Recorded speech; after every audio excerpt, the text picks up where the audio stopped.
ತಿನ್ನೋದು ಹೆಂಗೆ ಅಂತ ಹೇಳ್ಕೊಡ್ತೀನಿ.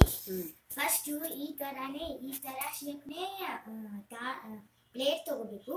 ಮತ್ತೆ ಅದ್ರೊಳಗೆ ಈ ತರ ಇರ್ತಾವಲ್ಲ, ಸಾಂದಾದ್ರೂ ನಡೆಯುತ್ತೆ ಮತ್ತೆ ಬಿಗ್ ಆದ್ರೂ ನಡೆಯುತ್ತೆ.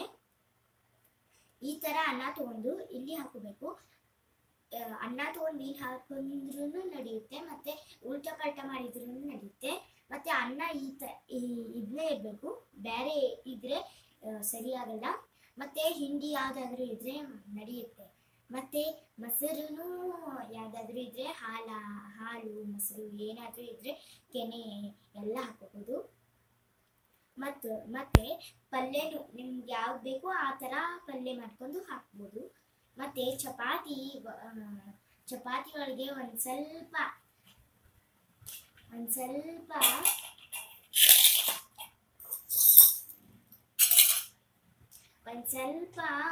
ಏನಾದ್ರೂ ಪಲ್ಯ ಹಿಂಡಿ ಮಸಾಲ ಏನಾದ್ರೂ ಹಾಕಿ ರೋಲ್ ಮಾಡಿ ಇಲ್ಲಿ ಇಟ್ಕೊಳ್ಳೋದು ಒಂದ್ ಸ್ವಲ್ಪ ದಂಡಿಗೆ.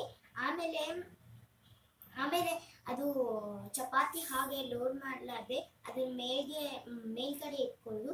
ಆಮೇಲೆ 3 ಚಪಾತಿ ರೋಲ್ ಮಾಡಿ ಕೆಳಗೆ ಇಟ್ಕೊಳ್ಳೋದು. ಆಮೇಲೆ ಅದ್ರ ಮೇಲೆ ರೋಲ್ ಮಾಡಲಾರ್ದೆ ಇಟ್ಕೊಂಡು ಅದನ್ನ ಹೀಗೆ ಜೋಡಿಸಿ ತಿನ್ಬಿಡೋದು. ಥ್ಯಾಂಕ್ಸ್.